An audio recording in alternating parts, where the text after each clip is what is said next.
Remember that? They attacked me with an onslaught of fraudulent investigations. Russia, Russia, Russia. Ukraine, Ukraine, Ukraine. Impeachment hoax number 1. Impeachment hoax number 2. The illegal and unconstitutional raid on Mar-a-Lago, right here. The lying to the FISA courts, the FBI and DOJ relentlessly pursuing Republicans, the unconstitutional changes to election laws by not getting approvals from state legislators, the millions of votes illegally stuffed into ballot boxes and all caught on government cameras. And just recently, the FBI and DOJ, in collusion with Twitter and Facebook, in order not to say anything bad about the Hunter Biden laptop from hell, which exposes the Biden family as criminals and which, according to the pollsters, would have made a 17-point difference in the election result. And we needed a lot less than that, like about 16.9. It would have been in our favor, not my favor, our favor, because our country is going to hell.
Turns out virtually everybody that has looked at this case, including rhinos and even hardcore Democrats, say there is no crime and that it should never have been brought.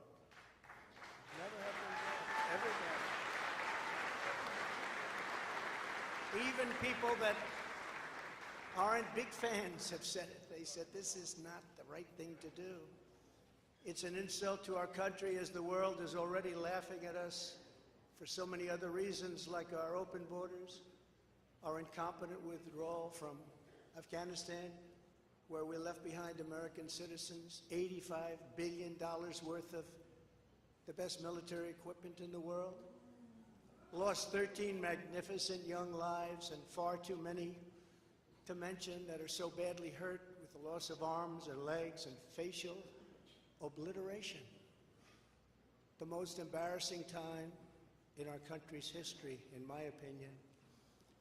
Then our give up on energy independence and even energy dominant. We're going to be dominant within 6 months, more than any other nation, ×2. We had this all just 3 years ago. Our raging crime statistics, if you look in Democrat-run cities, numbers the likes of which we have never seen before. The open threats by various countries of the use of nuclear weapons, something never mentioned or discussed by outside nations during the Trump administration, and which could very well lead under the Biden administration's leadership to an all-out nuclear World War III. Can happen. We're not very far away from it, believe it or not. An economy that has been crippled by the biggest inflation we have seen in more than 60 years, and a military that I used to defeat ISIS in 4 weeks. They said it would take 4 years. 4 weeks. To kill al-Baghdadi and Soleimani, that has now gone woke at the top levels by trying to indoctrinate everyone down to the lowest ranking patriot. But now they have really stepped up their efforts by indicting the 45th president of the United States who received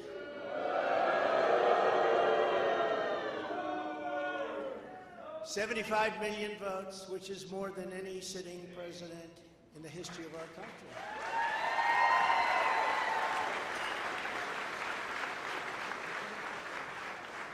And in the wings, they've got a local racist Democrat district attorney in Atlanta who is doing everything in her power to indict me over an absolutely perfect phone call, even more perfect than the one I made with the president of Ukraine. Remember, I kept saying that's a perfect call. This one was more perfect. Nobody said, "Sir, you shouldn't say that." Many people on the phone. Or hung up in disgust because of something I inappropriately said. Because nothing was said wrong. In fact, at the end of the call, we agreed to continue our conversation about election fraud, and election fraud specifically in Georgia, at a later time. Many people on the phone, including lots of lawyers, nobody found anything wrong with that perfect call until a book promotion tour many months later. All of a sudden they say, "You know, I remember Trump making a call. Let's look at that." This fake case was brought only to interfere with the upcoming 2024 election, and it should be dropped immediately.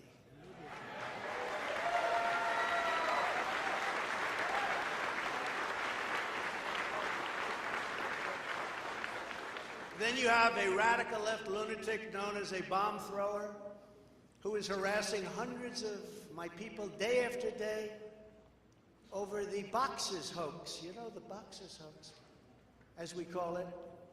Just so everyone knows, I come under what's known as the Presidential Records Act, which was designed and approved by Congress long ago just for this reason. Under the act, I'm supposed to negotiate with NARA, the National Archives and Records Administration, which as of this date is a radical left troublemaking organization that red flags the Constitution of the United States and the Bill of Rights as dangerous and triggering. Can you imagine? This is what we have to deal with. But there is no criminality under the Presidential Records Act. That is not what it's all about. We were negotiating in very good faith, proper way, in order to return some or all of the documents that I openly and in very plain sight brought with me to Mar-a-Lago from our beautiful White House, just as virtually every other president has done in the past. When FBI and DOJ officials with NARA were here, I told my lawyer to show them the very secure storage room in which they were locked. The FBI's sole request in writing was, "Could you please put another lock on the door?" We immediately complied. It's a lot different than the Biden situation, isn't it? The next thing I know, we were raided by many gun-toting FBI agents who took whatever they wanted, including my passports and medical records. Everybody was in shock. Nobody had ever heard of such a raid before. Can't even believe it. Who would think that that could happen today? I immediately thought of the Fourth Amendment that protects against unreasonable search and seizure. But they did it anyway because our justice system has become lawless. They're using it now, in addition to everything else, to win elections. Apparently, they're not looking at me through the view of the Non-Criminal Presidential Records Act. They came up with a new one. This is a new one. And they're looking at me through the Espionage Act. Think of that. How does that sound? Of 1917, where the penalty is death. Even though that has absolutely nothing to do with openly taking boxes of documents and mostly clothing and other things to my home, which President Obama has done, the Bushes have done, Jimmy Carter's done, Ronald Reagan has done. Everybody's done. In fact, Hillary Clinton got rid of 33,000 emails, and that was okay. But nobody's done it like Joe Biden. This lunatic special prosecutor named Jack Smith, I wonder what it was prior to a change. who others of his ilk say he's even worse than they are, is only looking at Trump, yet Joe Biden took massive amounts more documents, even removed many boxes to Chinatown. You believe that? He's got $10 million from China. Where did that come from? I guess they were banking on Hunter's expertise. And had others stored in unsecured offices in Pennsylvania and strewn all over his garage floor where his now very famous Corvette is also stored. All over the floor, including classified documents. But that's okay. Perhaps most importantly, he has 1,850 boxes in Delaware, which he is refusing to give up. But isn't that real obstruction? That's obstruction. As president, I have the right to declassify documents, and the process is automatic. If I take them with me, it's automatic, declassified. Biden was vice president. He had absolutely no right to declassify as vice president. He doesn't come under the non-criminal Presidential Records Act. He comes under the very criminal Federal Records Act, unfortunately for him, but it's not going to matter because they don't follow the law, which has very severe penalties. He had classified documents that he took while he was a senator, which is absolutely inexcusable. And other senators, including Democrats, are outraged. But he's not being harassed and hounded like the people who work for me are. In fact, they seem to have forgotten about his documents entirely. So many, thousands and thousands. It's okay with him. They like to say that I'm obstructing, which I'm not, because I was working with NARA very nicely until the raid on my home. But Biden is obstructing by making it impossible to get the 1,850 boxes or explain why many documents were located in Chinatown. Can't explain it. Why were they in Chinatown? I don't know. Lastly, I'm under investigation. This time a civil investigation by another racist in reverse, who also campaigned on, I will get Trump. I will get him. This was her campaign. Never ran for office. I will get him. Her name is Letitia James. And she proclaimed while campaigning, quote, I look forward to going into the office of the Attorney General every single day, suing him, and then going home. Just before she knew me. She announced, what is fueling my soul right now is Trump. And that she had her eyes on Trump Tower. Those eyes are focused on Trump Tower. Didn't know the young lady. She even assured her supporters in an election promise that we're going to definitely sue him. We're going to be a real pain in the ass. He's going to know my name personally.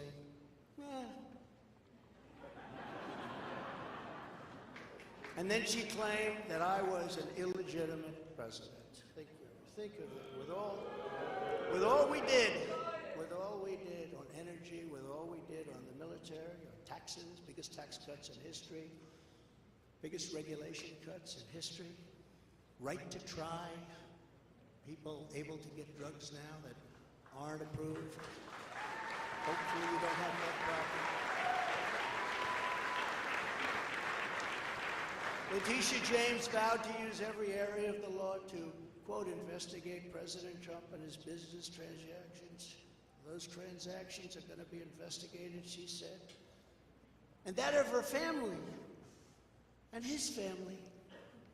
Because we're going after his family, and we're going after them hard. This is all before entering office and all before knowing anything at all about me. But she's going to get me. This is why, along with unrelenting crime, so many people and companies are leaving New York. She said that I falsified my financial statements, but in fact we're proving and will prove that my financial statements were substantially more than we submitted, not less. And in all cases have a strong disclaimer clause in them which tells the institutions that may look at that if they want to, not to rely on the statement. But they've got a problem with their case because, number one, I'm very underleveraged. They can't believe it. All the stuff they read and gave. And have very little debt relative to the value of assets. And importantly, not one bank has lost even $1. She was investigating me to save banks. They have very good lawyers. But they didn't lose $1 with us during this period of time. In fact, the banks we're talking about made almost $200 million off Donald Trump, and they liked me very much. We never missed a payment, never got a default notice, had a great relationship with all of them. I don't need banks. We have a lot of cash. I built a great business with my family, built a fantastic business.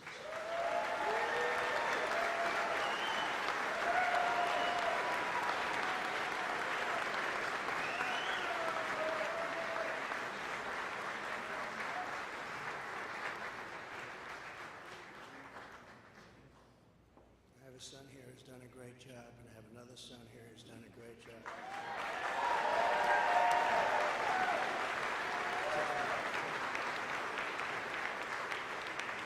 And Ivanka, and Barron will be great someday. He's tall, and he's smart. But I have a great family, and they've done a fantastic job, and we appreciate it very much. They've gone through it.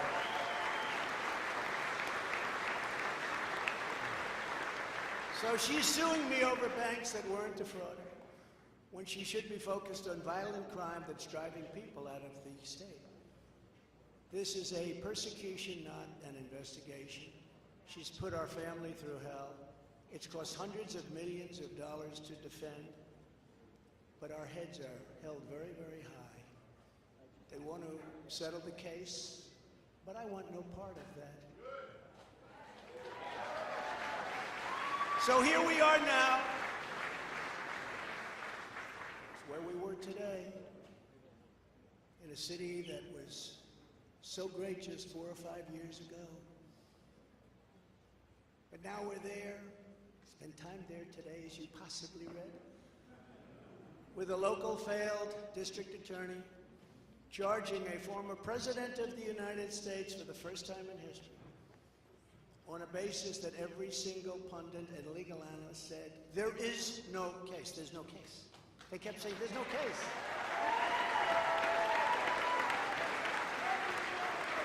Virtually everyone. But it's far worse than that, because he knew there was no case. That's why last week he delayed for a month and then immediately took that back and threw this ridiculous indictment together. Came out today, everybody said, this is not really an indictment, there's nothing here. My lawyers came to me and they said, there's nothing here, they're not even saying what you did. The criminal is the district attorney because he illegally leaked massive amounts of grand jury information, for which he should be prosecuted, or at a minimum, he should resign. And Alvin Bragg's wife confirmed a report that claimed her husband has Trump nailed on felonies. She has since locked down her Twitter account. His chief prosecutor, who represented the Democrats and crooked Hillary Clinton, a firm run by Chuck Schumer's brother, Robert, he quit the firm in order to go to work in the DA office in order to get Trump. Can you imagine that? Hillary Clinton's lawyer, Democrat firm. Ultimately, he quit as chief prosecutor because Bragg didn't think he had a case. Think of that same guy that brought this ridiculous thing today. Yet during his investigation, this prosecutor named Mark Pomerantz wrote and published a book saying all sorts of privileged things, and has been very strongly reprimanded. He was reprimanded so strongly. I've never seen anything like it. That's probably the end of it. But what he did was probably very illegal. But he was very, very strongly reprimanded. Even District Attorney Bragg was furious with him. They were having a tremendous fight in the office because of it. But hope is never lost because various prosecutors in the DA's office also quit because they thought President Trump was being treated very unfairly. How about that? Isn't that great? Oh, I love them. I'd like to meet them. I'd like to meet them. The DA's office even had a web page. Meet the team of executives who have done this to President Trump. That was the title. Isn't that nice? They immediately had to take it down. Meanwhile, overall, crime in New York was up 30% last year.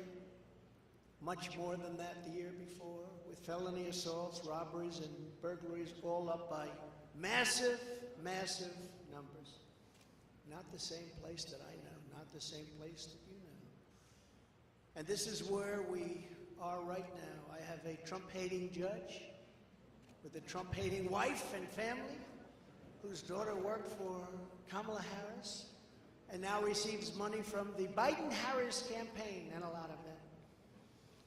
We recently had another trial, and the same judge told the fine man who worked for me for many, many years that if you admit your guilt, you will be in jail for 90 days. But if you don't, if we go through a trial and you're found guilty, you're going away for 10 years and maybe longer, which for a 75-year-old man with a great family really means life. What the prosecutors and judge did to that man, I will never forget, because it's right out of the old Soviet Union. That's where we are. They said, you say anything about Trump, meaning that's bad, and you won't even have to serve the 90 days. You'll walk free. And they say that to many of my employees. We have this Jack Smith lunatic threatening people every single day through his representatives. They're threatening jail terms. But talk about Trump and you'll go free. This is where we are as a nation. Who would have thought? They can't beat us at the ballot box, so they try and beat us through the law. That's the country in which we live, however, right now. The USA is a mess. Our economy is crashing, inflation is out of control. Russia has joined with China. Can you believe that? Saudi Arabia has joined with Iran. China, Russia, Iran, and North Korea have formed together as a menacing and destructive coalition. Would have never happened if I were your president. Would never have happened. Nor would Russia attacking Ukraine have happened. All of those lives would be saved. All of those beautiful cities would be standing. Our currency is crashing and will soon no longer be the world standard, which will be our greatest defeat, frankly, in 200 years. There will be no defeat like that. That will take us away from being even a great power. If you took the 5 worst presidents in the history of the United States and added them up, they would not have done near the destruction to our country as Joe Biden and the Biden administration have done.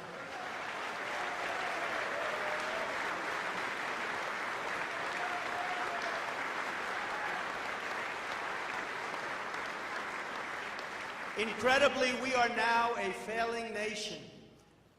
We are a nation in decline.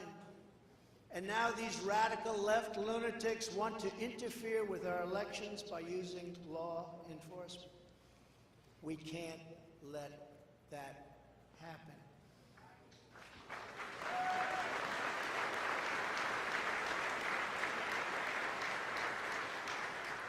With all of this being said, and with a very dark cloud over our beloved country, I have no doubt, nevertheless, that we will make America great again.